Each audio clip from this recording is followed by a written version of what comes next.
Hello studious people, hope you all are doing well. तो आज से हम एनसीईआरटी क्वेश्चन सीरीज स्टार्ट करने वाले हैं। So let's get started. सबसे पहला क्वेश्चन है, which of the following is are not the unit of length? Astronomical unit, light year, carat और पार्सेक। तो the answer is carat. Carat से हम मास ऑफ द क्वांटिटी को measure करते हैं। जैसे कि हम जानते हैं कि 1 carat is equal to 200 mg। तो जो फंडामेंटल यूनिट है लेंथ की वो मीटर होती है। Astronomical unit, light year, parsec units, इनको हम एस्ट्रोनॉमिकल डिस्टेंसेस जो होते हैं उनको मेजर करने के लिए यूज करते हैं। Now the next question is, हमें दो लिस्ट दी गई हैं। पहली लिस्ट है हमारे पास फिजिकल क्वांटिटी के and the second list is the unit. तो इसका आंसर देखते हैं। प्रेशर, प्रेशर से हम क्या करते हैं? एक्सेलरेशन मीटर पर सेकंड स्क्वायर के लिए होता है, फोर्स न्यूटन के लिए होता है, वर्क डन जूल में होता है और प्रेशर होता है न्यूटन मीटर -2, यानी न्यूटन पर मीटर स्क्वायर। आइए इसके एक्सप्लेनेशन देख लेते हैं कि एक्सेलरेशन क्या होता है। Acceleration change in velocity divided by time होता है, जिसकी यूनिट होती है मीटर पर सेकंड स्क्वायर। अब यहाँ पे आपको पता चल रहा होगा कि ये आई कैसे। तो जैसे कि हमने यहाँ पे देखा कि जो एक्सेलरेशन है वो change in velocity by the time है। तो यहाँ पे टाइम से की जो यूनिट होती है वो होती है सेकेंड, और यहाँ पे जो हमारे वेलोसिटी है उसको हम करते हैं मीटर में। तो यहीं से आया हमारा मीटर पर सेकंड स्क्वायर।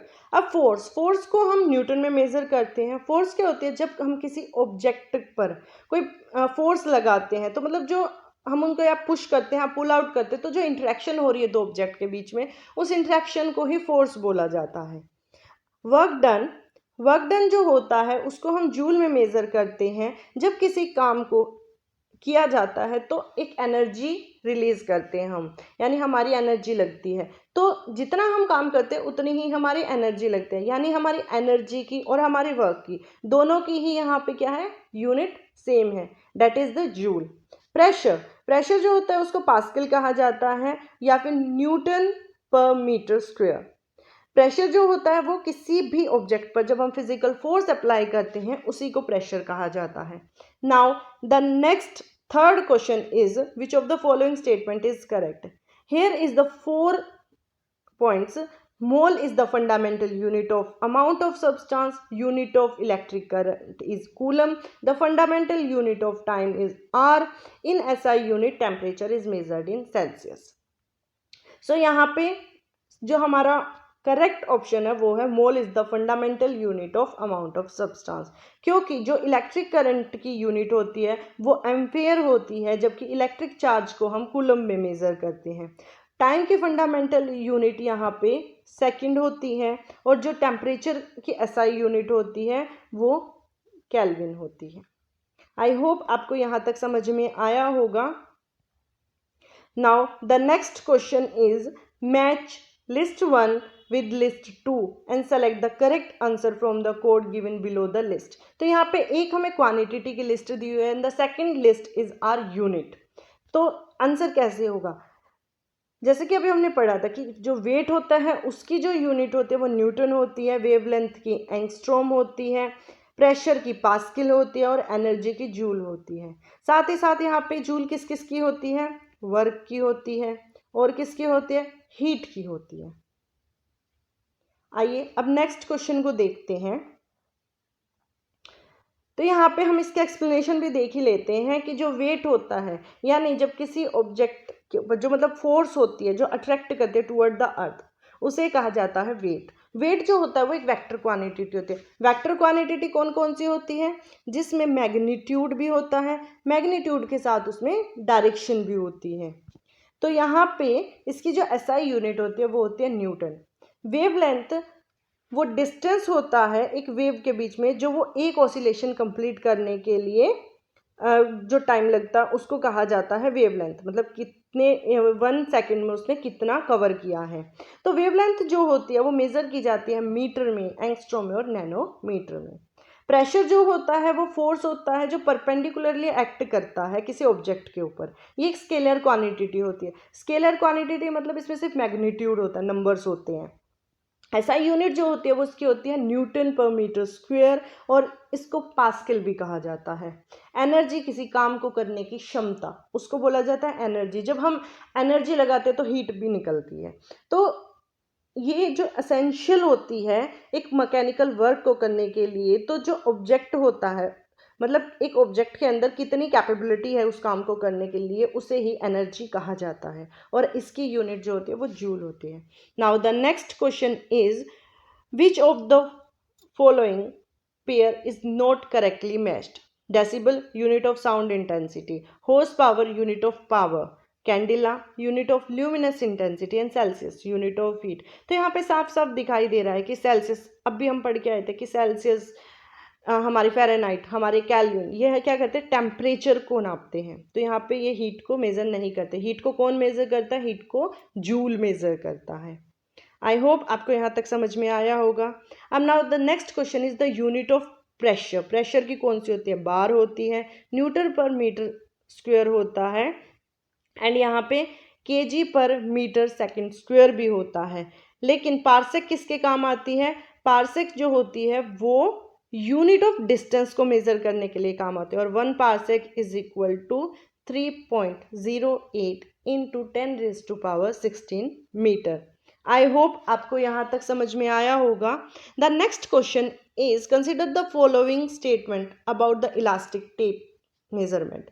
तो पहला पॉइंट जो है वो है length of the elastic tape vary and depend upon the force by which it is stretched. Second, measurement would वेराई when measured by the same person. Third, measurement would also वेराई if different person measure the same distance. तो इसका answer ये सारे ही बिल्कुल सही हैं, क्योंकि जो measuring tape होती है वो उसकी स्ट्रेचेबिलिटी पर डिपेंड करती है। उसकी लेंथ हम जितना खींचेंगे उतनी ही उसकी लेंथ बढ़ेगी, पर्सन टू पर्सन वेराई करती है। आइए अब the next, a light year is, light year क्या होता है? Light year which has maximum sunlight, year in which workload was very light, distance travel by light in 1 year, and mean distance between sun and earth. तो इसका जो answer है वो है distance travel by light in 1 year, कि एक साल में लाइट ने कितना ट्रेवल किया, वही लाइट ईयर होता है। और कितना ट्रेवल करती है वो होता है 9.46 into 10⁻15 metre. Now the next question is which one of the following pair is not correctly matched. तो यहाँ पे 1 centimeter is equal to 0.39 inch, 1 feet is equal to 30.5 into 10 raised to power nanometer, 1 micrometer is equal to 10 raised to power minus 4 centimeter, and 1 picometer is equal to 10 raised to power minus 9 centimeter। तो यहाँ पे option number D गलत है, क्योंकि 1 picometre जो होता है वो 10 raise to power minus 12 metre होता है, या फिर 10 raise to power minus 10 centimetre होता है।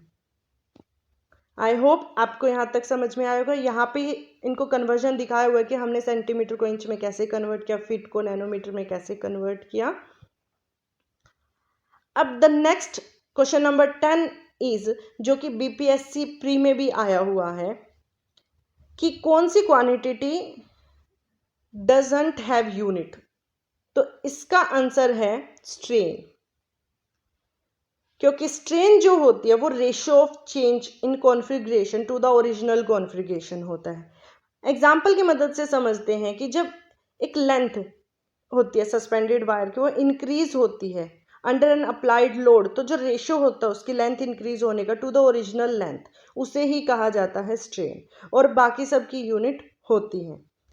तो जो यूनिट ऑफ फोर्स न्यूटन होती है, स्ट्रेस और प्रेशर की पास्कल होती है।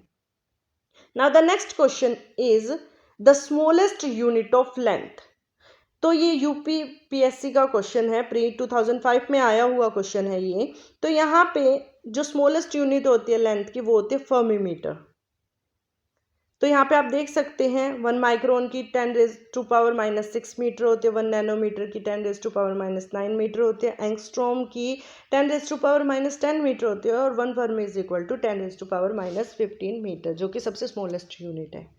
Now the next question is consider the following statement. यहाँ पे हमें फॉर्मूला दिया हुआ है कि जो डायमेंशन का फॉर्मूला है वर्क और हीट का, वो हमें दिया हुआ है, जो कि बिल्कुल ही सिमिलर नहीं है, और dimension of formula potential energy और काइनेटिक एनर्जी का सेम होता है।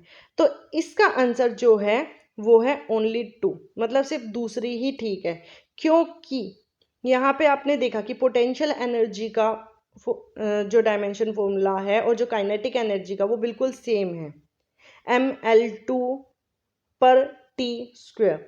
अब यहाँ पे क्या है, वर्क का और जो हीट है उनका फॉर्मूला बिल्कुल सेम है, लेकिन हमें क्वेश्चन में वो डिफर दिया गया है। Now the question number 13 is consider the following statement. Number of significant digit is unaffected by changing the place of decimal point, कि वो चेंज ही नहीं होती, कोई अफेक्ट नहीं होता डेसिमल चेंज करने का। जो प्रिसिशन होता है मेजरिंग स्केल का वो ज़्यादा होता है for smaller least count of the scale, और अगर small will be error of measurement तो smaller will be the accuracy of measurement. तो यहाँ पे 1 और 2 दोनों सही हैं रिस्पेक्टिव थर्ड। तो यहाँ पे आप देख सकते हैं कि जो पहली दो जीरो है, मान लीजिए 0.05800, अगर इसमें से हम डेसिमल चेंज कर देते तो वो अफेक्ट करती हैं। जैसे कि हमने यहाँ पे किया, तो यहाँ पे क्या था, कुछ ज़्यादा उसमें चेंज नहीं आया, मतलब day before the first known digit, तो जो लास्ट 3 जीरो थी वो सिग्निफिकेंट थी, क्योंकि they are after the first non zero digit, क्योंकि वो यहाँ पे 5-8 के बाद अगर आप लगाते हो नहीं लगाते हो तो इतना ज़्यादा इफेक्ट नहीं पड़ता है। अब यहाँ पे the least count of an instrument is inversely proportional to the precision of the instrument, hence precision of measuring scale is greater for smaller least count of the scale. यहाँ पे जो 3 दी गई थी वो इनकरेक्ट थी, क्योंकि यहाँ पे एक्यूरेसी और एरर इनवर्सली प्रोपोर्शनल होते हैं। अगर एक्यूरेसी इंक्रीज होगी तो एरर डिक्रीज होता चला जाएगा। आई होप आपको क्वेश्चन समझ में आए होंगे। अगर कोई भी प्रॉब्लम आती है तो प्लीज़ कमेंट बॉक्स में ज़रूर बताना। मिलते हैं जल्दी ही इसके नेक्स्ट पार्ट के साथ, तब तक के लिए रिवाइज करते रहिए, अपने कंसेप्ट को क्लियर करके चलते रहिए। इसको मैंने पूरा अच्छे से एक्सप्लेन किया गया है, वो मेरी आपको प्लेलिस्ट में मिल जाएगा, आप चैनल पे जाके देख सकते हैं। बहुत ही अच्छे से मैंने इस टॉपिक को एक्सप्लेन किया है। तो चलिए मिलते हैं जल्दी ही, तब तक के लिए